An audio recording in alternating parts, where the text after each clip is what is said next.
Bismillahirrahmanirrahim. Assalamualaikum warahmatullahi wabarakatuh. Alhamdulillah wa syukurillah, la hawla wa la quwata illa billah. Assalatu wassalamu ala rasulillah Muhammad wa ala alihi wa sahbihi wa mawalah, amma ba'd. Ikhwan fiddin wa akhwat fillah rahimakumullah. Wabil khusus para asatid, sesepuh, tokoh masyarakat, alim ulama kita, juga ketua DKM Masjid Imam Syafi'i dan juga segenap pengurus.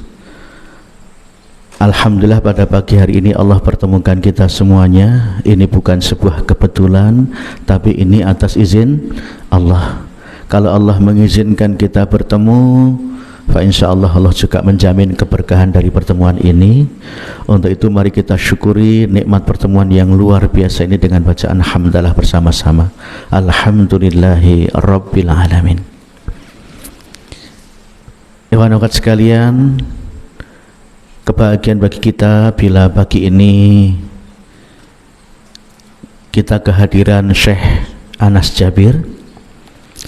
Beliau ini adalah adik dari Syekh Ali Jabir. Jadi sekitar 7 tahun yang lalu saya sempat main film layar lebar, judulnya Surga Menanti. Film ini tentang Al-Quran. Saya main film dengan Syekh Ali Jabir 7 tahun yang lalu. Ternyata di luar dugaan 2 tahun yang lalu sampai sekarang Allah amanai saya bersamai adiknya Syekh Ali Jabir yang bernama Syekh Husain Jabir. Syekh Husain Jabir itu yang mengasuh hafid Indonesia di RCTI. Syekh Husain Jabir putra yang ke-7. Dan mulai Januari 2023 kemarin sampai sekarang Allah amanai lagi saya bersamai adiknya Syekh Ali Jabir yang bernama Syekh Anas Jabir yang ada di hadapan kita ini. Beliau ini putra yang ke-11. Dan mulai September kemarin alhamdulillah diamani lagi membersamai adik beliau yang paling kecil, namanya Syekh Abdullah Jabir. Itu putra yang ke-12. Dari satu ibu lahir 12 anak, insyaallah semuanya ahli Quran, pecinta Al-Quran, dan merindukan kita semua umat Islam Indonesia agar juga menjadi pecinta Al-Quran. Angkat tangan yang cinta Al-Quran. Yang enggak cinta boleh pulang ya. Semua cinta? Alhamdulillah. Kenalkan, saya Restu Sugiarto. Kalau di TV sering dipanggil Ustadz Cinta. Saya yang ngasuh klinik Cinta Indosiar, Indahnya Cinta MNC TV, dan masih banyak lagi. Mengapa dijuluki Ustadz Cinta? Karena saya paling senang menta'arufkan yang masih jomblo-jomblo. Termasuk yang mau nikah lagi ada nggak ini ya? Nah, nanti. Ya, nanti lapor ke nomor ini ya. Karena ini sudah akhir zaman ya, kata Nabi, wa yurar rajulul wahid, kamu nanti akan lihat di akhir zaman satu laki-laki diperebutkan 40 wanita. Kenapa ya Rasulullah? Min qillatir rijal wa kathratun nisa, saking sedikitnya laki-laki dan saking banyaknya perempuan. Oke, itu enggak akan kita bahas lebih lanjut ya, nanti langsung hubungi nomor ini ya. Kita pagi ini akan khusus menyimak tausiah dari Syekh Anas Jabir. Beliau akan menyampaikan apa kaitan Al-Quran dengan kondisi sekarang di Palestina, karena ini ada kaitan erat sekali, dan insyaallah beliau akan bahas sampai sekitar 40-an menit ke depan. Semoga semua bisa tetap jenak menyimak di sini. Tapi sebelum beliau tausiah, saya minta satu dulu, tolong bisa senyum dulu sebentar. Orang yang senyum sekali insyaallah masih hidup ya. Orang yang senyum 10 kali sehari insyaallah sehat. Orang yang senyum 100 kali sehari sama dengan olahraga mendayung 10 menit, sehat banget. Tapi yang senyum-senyum 7.000 kali per hari perlu kita periksakan. Sehat semuanya? Alhamdulillah.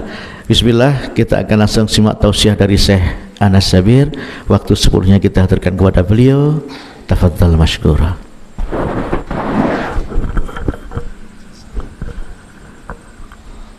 Bismillahirrahmanirrahim. Assalamualaikum warahmatullahi wabarakatuh.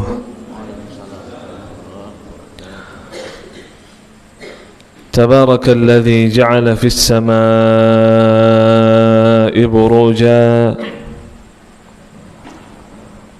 وجعل فيها سراجا وقمرا منيرا وهو الذي جعل الليل والنهار خلفة لمن أراد أن يذكر أو أراد شكورا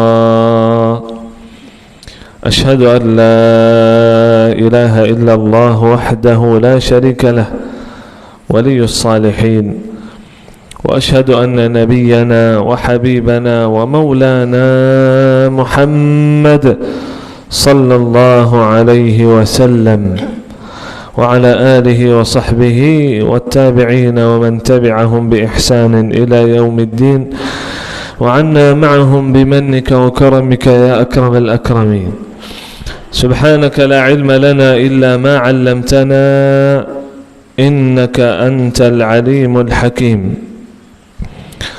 Maha suci Allah, kita tidak mempunyai ilmu apa-apa, hanya saja apa yang diberikan oleh Allah Subhanahu wa ta'ala. Al-hadirin wal-hadirat yang saya hormati, yang saya muliakan, mudah-mudahan semua yang hadir senantiasa dimuliakan Allah Subhanahu wa ta'ala. Dalam hadis Rasulullah sallallahu alaihi wasallam, wa dzakarahumullahu fi man 'indah. Saat kita berada di majlis ilmu akan disebutkan namanya oleh Allah Subhanahu wa ta'ala di hadapan malaikat, yang berarti dimuliakan oleh Allah Subhanahu wa ta'ala. Alhamdulillah wa syukrulillah. Pada pagi hari ini Allah Subhanahu wa ta'ala mengizinkan kita salat subuh berjamaah di Masjid Imam Syafi'i. Baru saja saya tahu Masjid Imam Syafi'i namanya. Kalau saya tahu, lebih panjang tadi salatnya. Ya, karena Imam Syafi'i itu Masya Allah, dia berdiri salat malam hari, ya, baca 30 juz. Kalau datang bulan Ramadan, beliau khatam Quran 30 juz 60 kali. Ya, setiap hari khatam Quran 30 juz 2 kali. Kalau saya tahu tadi lebih panjang sedikit. Alhamdulillah wa syukrulillah. Atas izin Allah Subhanahu wa ta'ala kita berada di masjid bersama-sama berzikir kepada Allah Subhanahu wa ta'ala di taman-taman surga Allah di dunia, sebagaimana Rasulullah sallallahu alaihi wasallam bersabda, "Idza marartum bi riyadil jannati farta'u." Qulna wa ma riyadul jannati ya Rasulullah? Kata Rasulullah, wahai sahabat, kalau anda sekalian melewati taman-taman surga, maka duduklah langsung, berkumpullah bersama orang itu. Kata sahabat, taman-taman surga di mana itu? Di Masjid Nabawi, antara rumah dan mimbar Rasulullah sallallahu alaihi wasallam itu Raudhah Syarifah. Selain itu di mana? Majlis ilmu, majlis zikir kepada Allah Subhanahu wa ta'ala. Allah sangat memuliakan orang yang berada di majlis ilmu, sampai Allah akan memberikan sakinah dan rahmah. Illa nazalat alaihimus sakinah wa ghashiyatuhumur rahmah. Dan selesai majlis ilmu, qala Allah azza wa jal, qumu maghfuran lakum qad buddilat sayyi'atukum hasanat. Silahkan pulang, kata Allah, aku telah ampuni kalian, aku telah menggantikan dosa-dosanya menjadi pahala. Dosa-dosanya bukan dihapuskan oleh Allah, tetapi digantikan menjadi pahala. Walaupun ada orang yang hadir di tengah-tengah kita yang tidur aja, udah mulai mau tidur ini, atau orang hadir majlis ilmu tidak ikhlas, dapat pahala, diampuni segala dosanya, digantikan dosa-dosanya menjadi pahala. Qala Allah azza wa jalla, walahu qad ghafart, dia juga aku telah ampuni, walaupun tidak ikhlas, walaupun tidur, walaupun main HP. Kenapa ya Allah? humul qaum la yashqa bihim jalisuhum. Itulah satu kelompok yang siapa saja berduduk bersama mereka, berkumpul bersama mereka, tidak akan merugi. Subhanallah. Apa kata Imam Syafi'i? Uhibbu as-salihina wa lastu minhum, la'alli an anala bihim syafa'ah. Aku mencintai orang salih, aku berkumpul dengan orang salih. Kenapa? Karena saya bukan orang salih, tetapi agar saya mendapatkan syafaat orang salih. Berkumpul bersama orang salih, cinta orang salih, nanti di akhirat akan mendapatkan syafaat orang salih. Luar biasa. Sebagaimana sabda Rasulullah sallallahu alaihi wasallam, engkau dengan orang yang engkau cintai. Kita cinta siapa? Cinta Allah dan Rasul? Itu seperti sahabat Nabi. Cinta istri, cinta harta, cinta anak, cinta segala sesuatu yang berada di dunia, tetapi terutama di hatinya itu Allah dan Rasul. Allah dan Rasulnya. Contoh salah satu riwayat yang Rasulullah sallallahu alaihi wasallam pegang tangan Umar ibn al-Khattab, begini pegang tangannya. Umar saking senang, saking bahagia, Allah, Rasulullah pegang tangan saya begini. Allah, ya Rasulullah, wallahi inni la uhibbuk, demi Allah aku sangat mencintaimu. Kata Rasulullah sallallahu alaihi wasallam, sangat mencintai saya lebih daripada keluarganya sendiri? Ya, lebih daripada keluarga saya. Lebih dari orang tuanya? Ya, lebih dari orang tua. Dia cinta Rasulullah lebih dari orang tua, lebih dari keluarga, lebih dari anak. Kata Rasulullah, lebih daripada dirimu sendiri, lebih cinta Allah dan Rasul, lebih dari diri kita sendiri. Kata Umar ibn al-Khattab, tidak. Ya betul aku cinta Allah dan Rasul, tapi aku lebih cinta diri saya sendiri. Kata Rasulullah sallallahu alaihi wasallam, iman ini iman belum sempurna. Imanmu belum sempurna. Kapan iman kita sempurna? Kalau Allah dan Nabi Muhammad sallallahu alaihi wasallam itu terutama di hati kita. Apa yang dilakukan oleh Umar? Langsung dia lepas tangannya.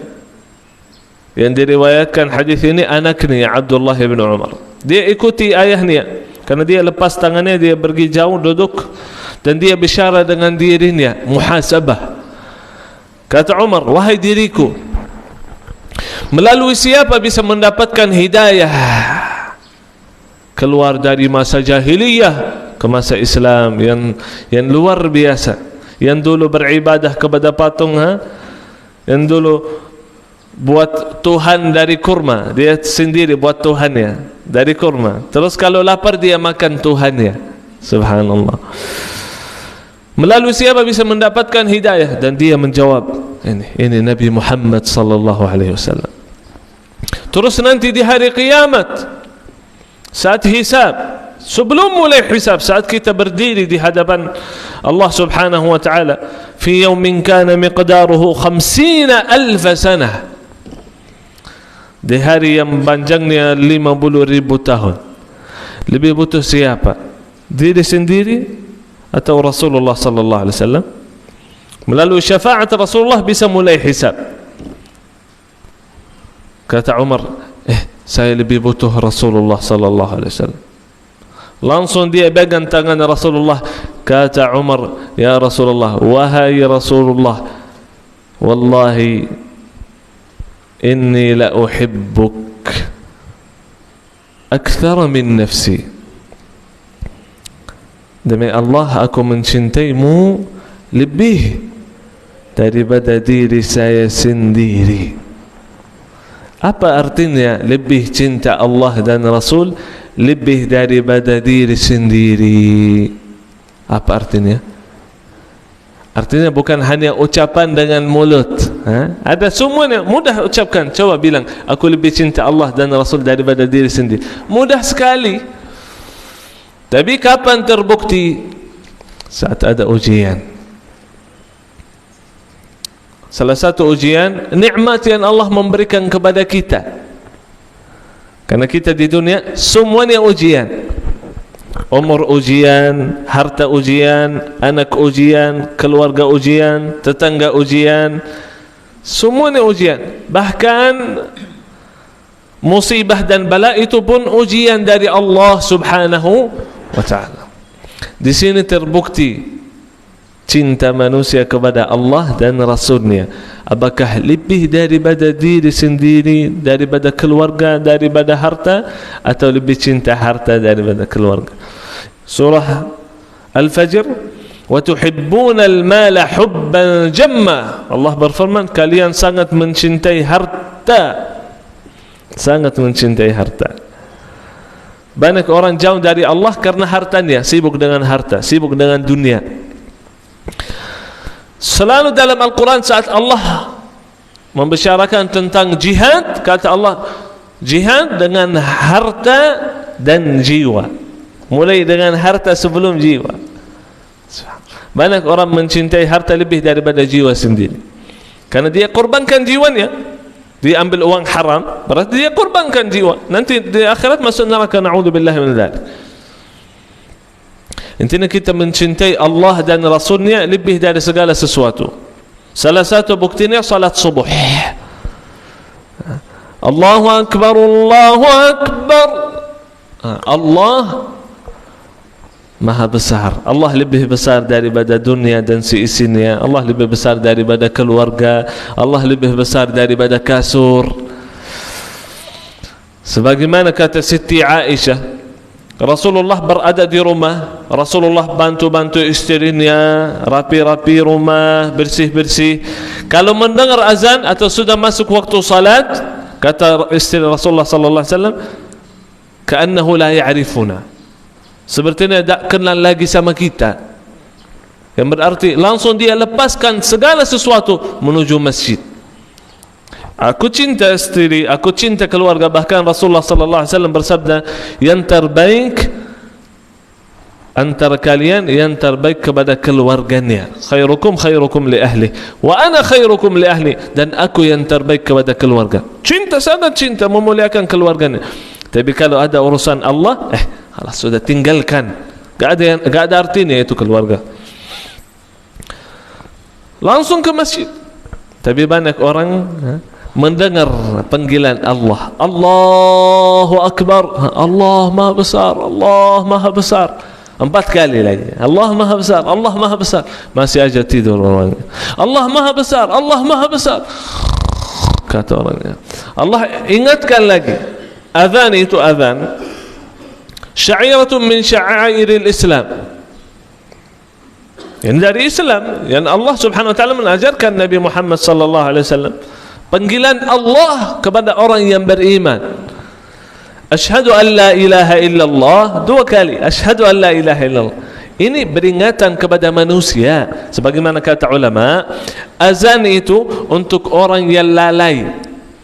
Azan untuk orang yang lalai, yang dia lagi sibuk dengan dunia, yang dia lupa. Dengar azan, baru dia sadar, supaya sadar dirinya. Sebenarnya orang saleh di masjid itu sebelum azan. Luar biasa itu.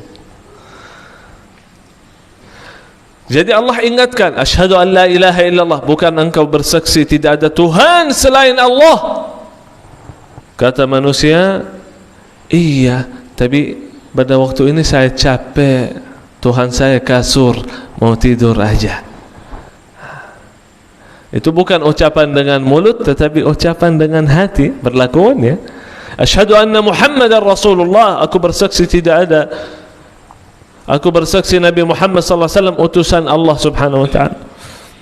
Dia bersaksi tetapi tidak mengikuti Rasulullah sallallahu alaihi wasallam. Hayya 'ala shalah, hayya 'ala al-falah, salat subuh, as-salat khairun min an-naum, Allahu akbar, Allahu akbar, la ilaha, masih aja masih aja dia ucapkan tidur lebih baik, tidur lebih nikmat. Berarti ini orang tidak mencintai Allah dan Rasulnya, lebih cinta kasur daripada Allah dan Rasul.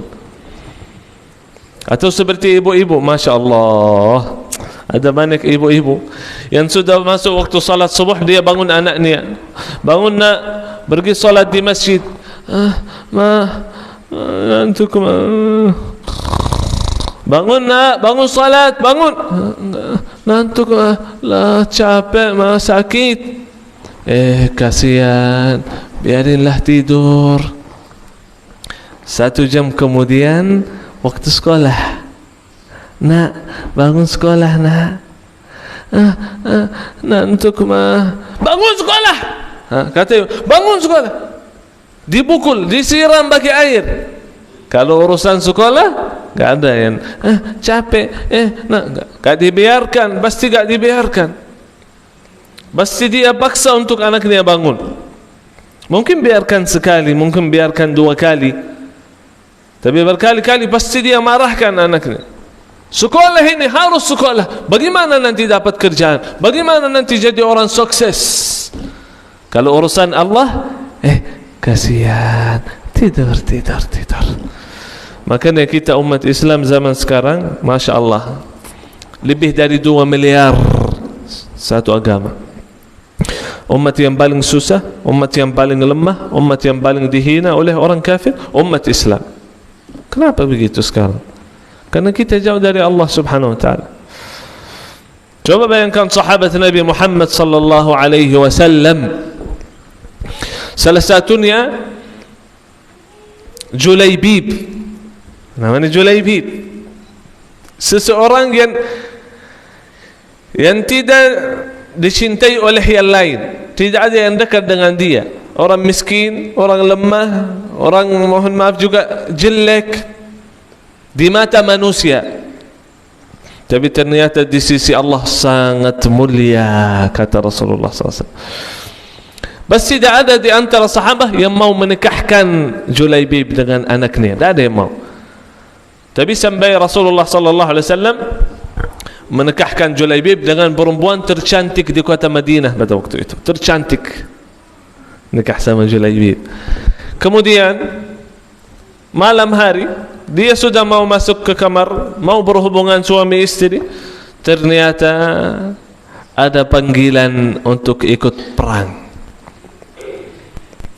Panggilan Allah. Allah panggil. Untuk apa? Untuk keluar meninggal syahid. Orang yang bertahun-tahun ingin nikah, ingin dicintai oleh orang, ingin dekat dengan manusia, selalu manusia menjauhkan dirinya daripada dia. Sekarang dapat, alhamdulillah, dapat istri tercantik.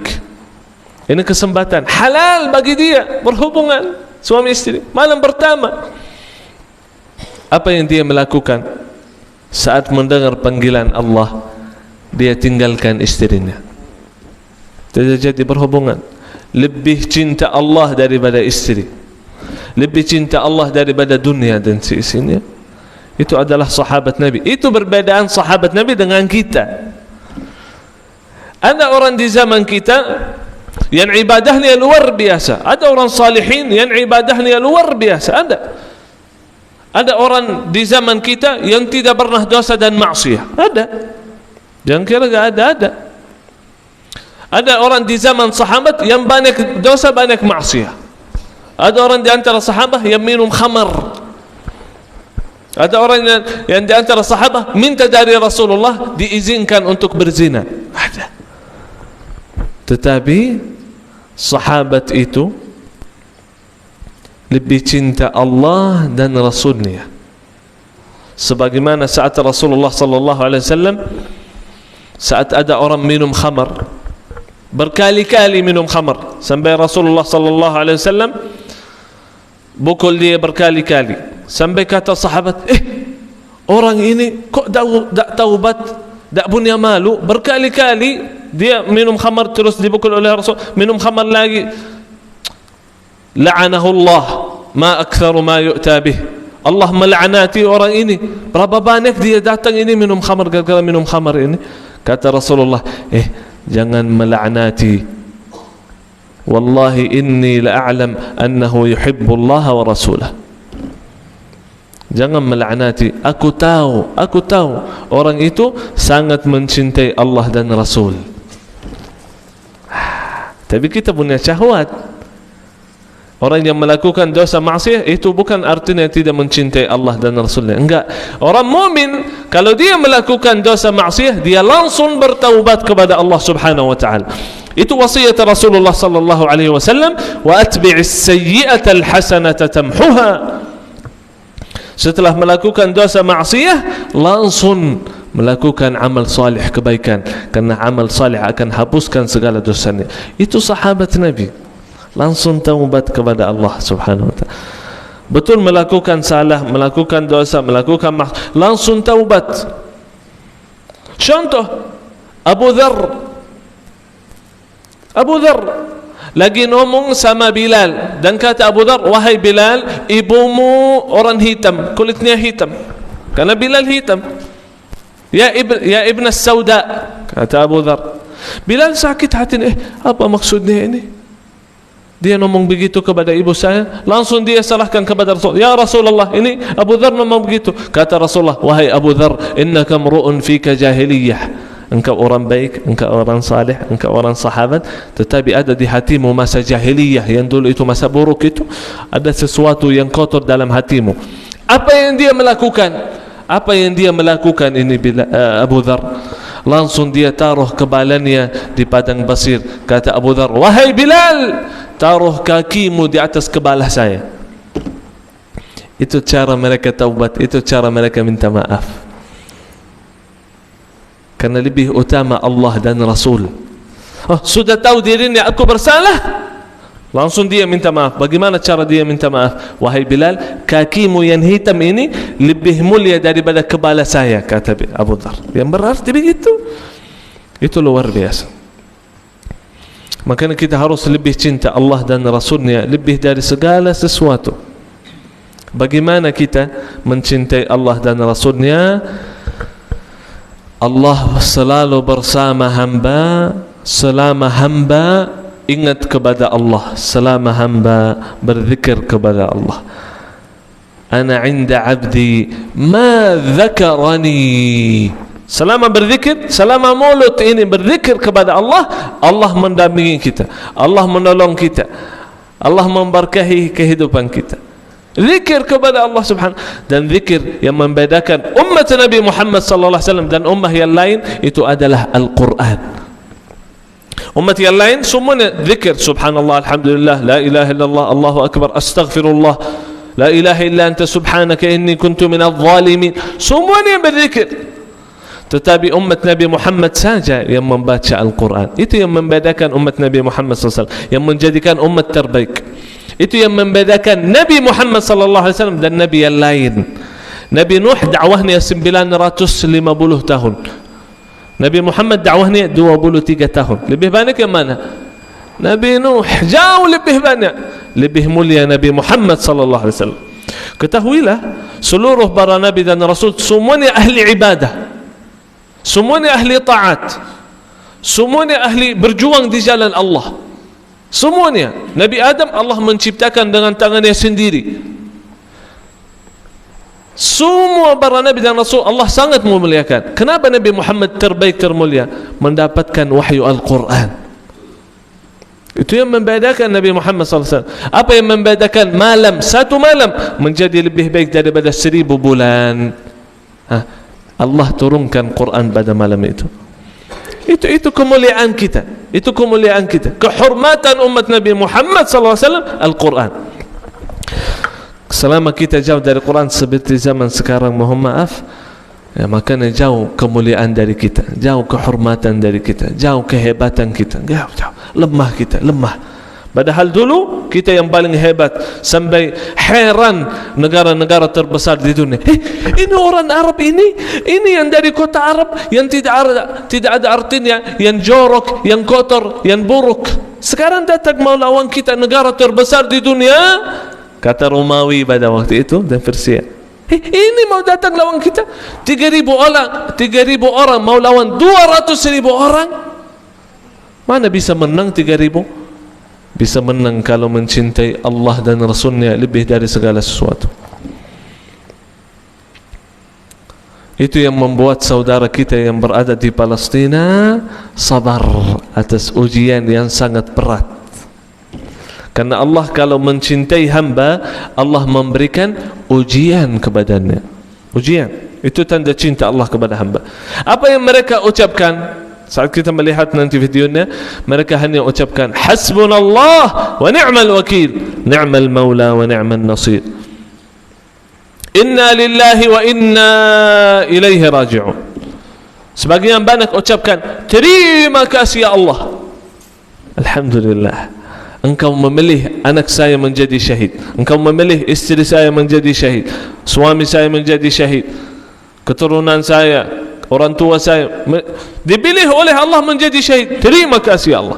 Orang meninggal syahid masuk surga tanpa hisab. Kenapa mereka bisa sabar? Padahal itu kematian itu musibah terbesar. Kematian musibah. Rasulullah saja yang hatinya sangat kuat, yang beriman, yang menerima wahyu langsung dari Allah, saat anaknya meninggal Rasulullah nangis, Rasulullah sedih. Saat istrinya meninggal Siti Khadijah, kata sahabat, itu namanya tahun kesedihan, amul huzn, saking sedihnya Rasulullah sallallahu alaihi wasallam. Sedih, wajar sedih. Nangis, wajar nangis. Tapi apa yang dia ucapkan Rasulullah? Apa yang dia ucapkan?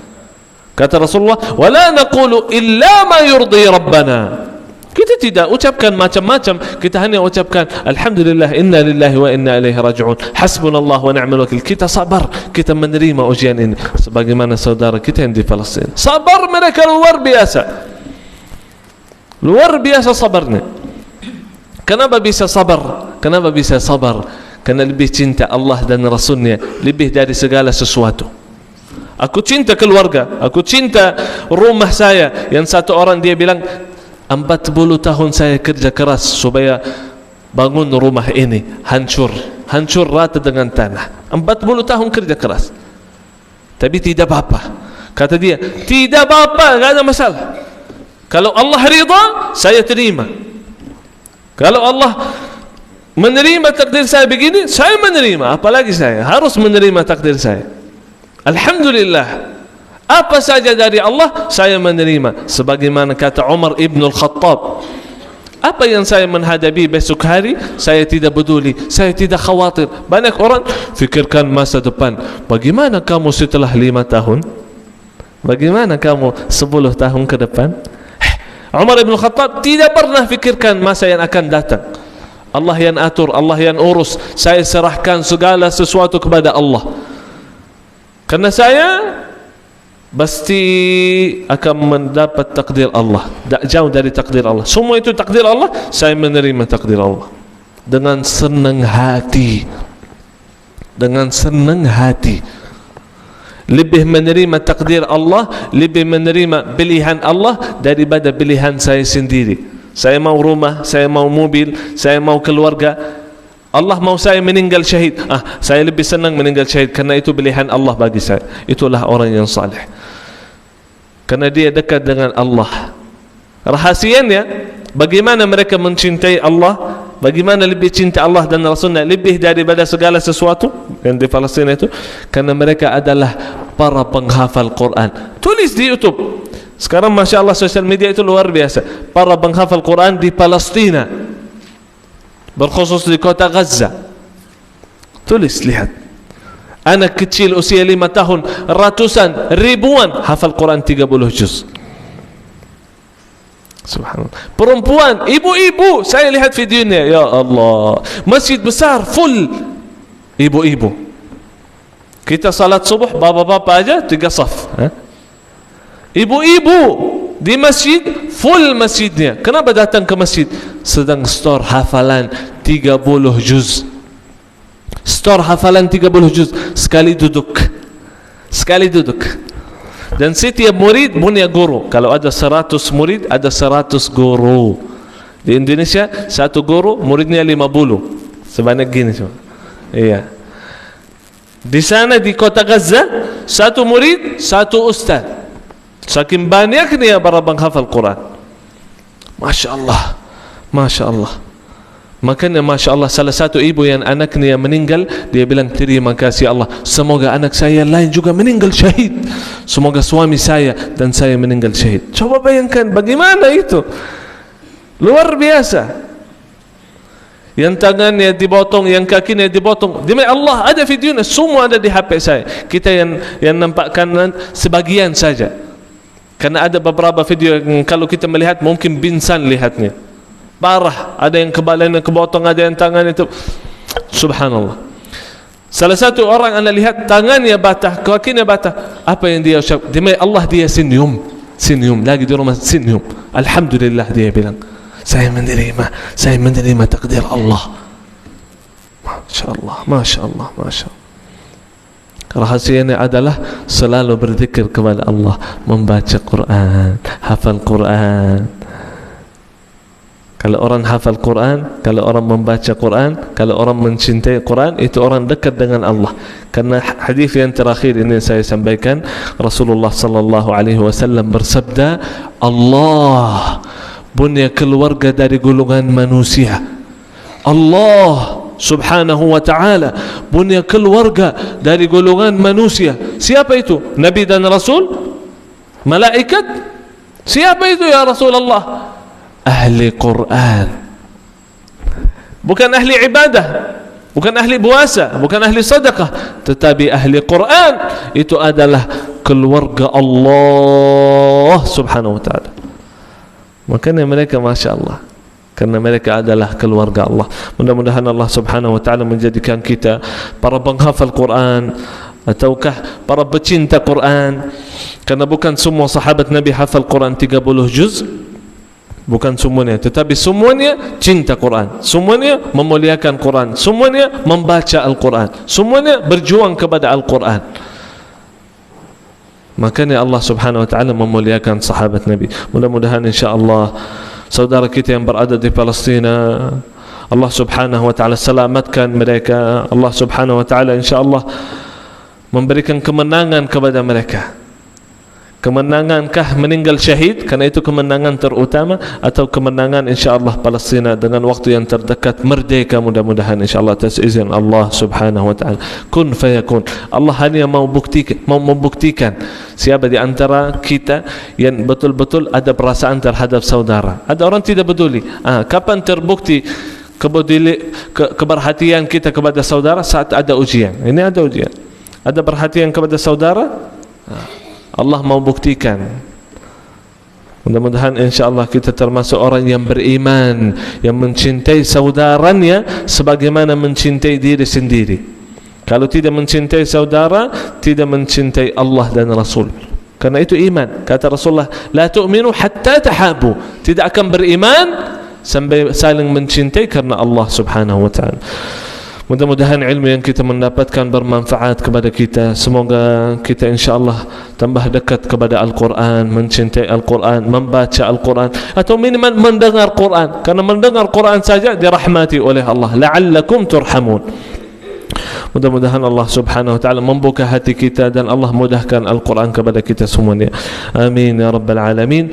Yang benar datangnya dari Allah subhanahu wa ta'ala, yang salah dari diri saya sendiri dan dari syaitan.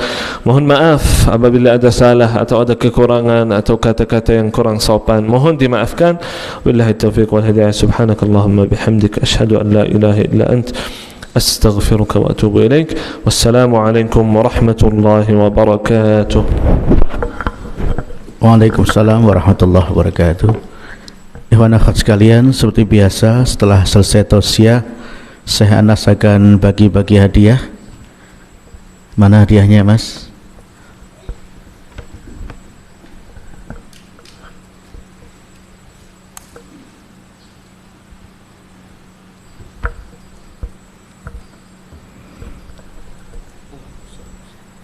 Ya,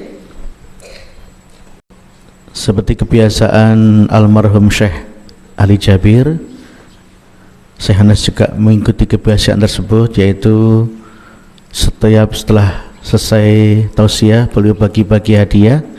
Ada Al-Quran yang bersampulkan Masjidil Aqsa, agar kita tahu bahwa kemenangan umat Islam di akhir zaman berpusat di Masjidil Aqsa. Kemudian ada juga Syalhas Palestina, karena saat ini saudara kita di sana sedang terjajah, 12 provinsi terjajah, tinggal satu yang merdeka. Satu provinsi ini pun dibom setiap saat. Maka ini sebagai pengingat kita bersama, hadiah ini akan diberikan untuk siapapun yang nanti diringankan oleh Allah untuk maju ke depan. Dan sebelum kita buka untuk bagi-bagi hadiah, kita akan tonton dulu video yang ada di depan. Video singkat yang ada di depan, kita lihat ini kondisi Palestina terakhir, wabil khusus Provinsi Jalur Gaza yang nama lengkapnya Provinsi Ghazatu Hashim, karena kakek buyutnya Nabi Muhammad SAW yang bernama Hashim pernah hijrah ke Jalur Gaza, menetap di sana, hidup di sana, dan wafat juga di sana. Ini adalah sejarah yang sejatinya Israel itu tidak punya negara. Mereka dibunuh oleh Hitler, tapi Hitler bilang akan aku sisakan beberapa orang dari Yahudi agar kalian nanti tahu bahwa orang Yahudi itu enggak bisa berdampingan hidup dengan umat yang lain.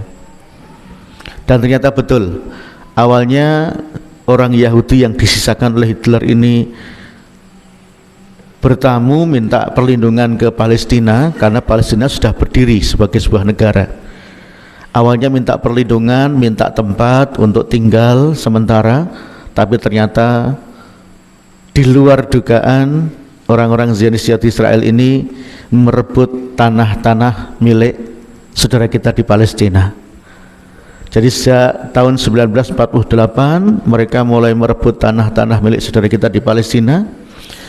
Kemudian tak hanya itu, mereka juga pengen merebut Masjidil Aqsa, dan satu lagi mereka juga pengen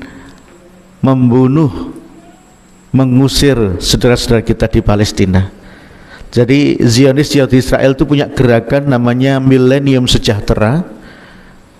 Itu terdiri dari kelompok orang-orang kaya dari orang-orang Yahudi yang mereka punya 3 target. Satu, merebut seluruh rakyat Palestina, merebut tanah seluruh milik saudara kita di Palestina. Yang kedua, merebut Masjidil Aqsa untuk dipersiapkan jadi singgasananya raja mereka yang di akhir zaman ini akan muncul, yang bernama Al-Masih bin Daud, kalau kita menyebutnya Dajjal.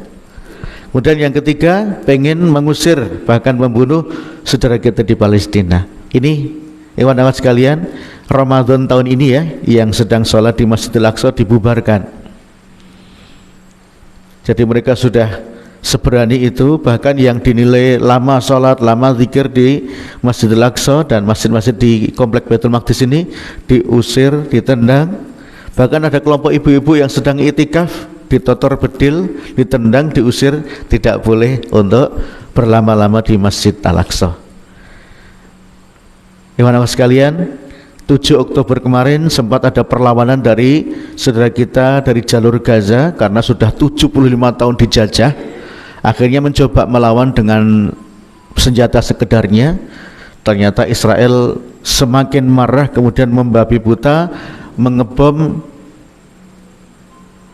rumah-rumah, apartemen, madrasah, masjid-masjid, bahkan rumah sakit dibom. Padahal sesuai perjanjian di PBB, rumah sakit nggak boleh dibom, wartawan, anak-anak, ibu-ibu nggak boleh dibunuh. Tapi kenyataannya Israel mengebom semua titik dan membunuh semua orang. 120 negara mengecam dan mengutuk Israel. Dia hanya didukung oleh 14 negara, tapi tetap nekat. Mungkin ada yang sudah baca, kemarin hari Israel bilang begini, saya akan terus membombardir jalur Gaza, bahkan pun ketika dunia menentang, kami akan lawan semuanya. Jadi dia sudah memang luar biasa ini ya, menantang seluruh dunia untuk dilawan oleh Israel. Ini ikhwan-ikhwan sekalian, PBB jelas melarang perang pakai bom fosfor. karena ini sangat mematikan. Sekali dijatuhkan ratusan bisa meninggal, dan meninggalnya tidak langsung. Kalau teksek itu enak, ini melepuh dulu, menghitam dulu badannya, saraf-sarafnya mati, baru kemudian meninggal. Inilah yang kemudian dilarang oleh PBB, tapi Israel menggunakannya untuk mengebom wilayah provinsi jalur Gaza. Jadi banyak penentangan-penentangan yang mereka lakukan sehingga dunia mengutuk mereka. Bahkan orang Yahudi yang tinggal di luar Israel, mereka juga ikut mengutuk, karena itu bukan atas nama kami. Itu namanya pembunuhan massal, bukan lagi perang. Kalau perang itu tentara sama tentara, tapi ini yang terjadi, mereka acak mengebom di semua titik, sehingga apa? Korban terbanyak adalah anak-anak.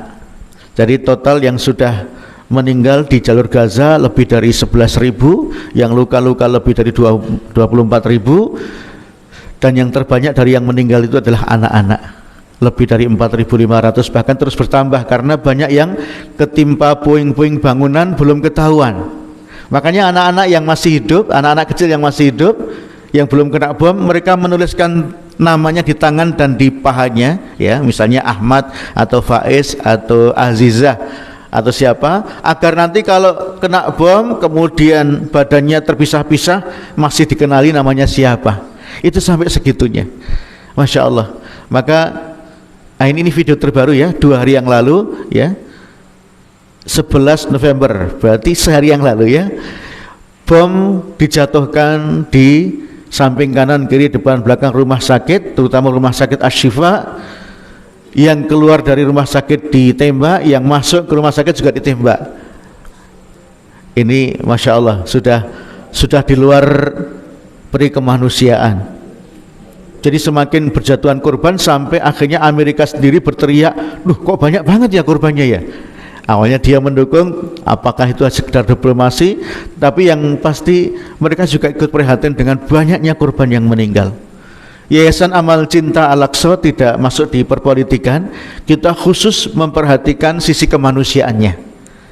Karena Nabi menandaskan, la yu'minu ahadukum hatta yuhibba li akhi ma yuhibbu li nafsih. Satu dari kalian tidak dikatakan beriman, kata Nabi, sampai dia bisa mencintai saudaranya seperti mencintai dirinya sendiri. Dalam riwayat yang lain Nabi juga bersabda, innama tunsaruna wa turhamuna wa turzaquna bi du'afaikum. Sungguh kalian itu ditolong oleh Allah, disayang oleh Allah, dikasih rezeki oleh Allah karena nolong orang-orang yang lebih susah di antara kita. Maka ini yang jadi prinsip dari Yayasan Amal Cinta Al-Aqsa.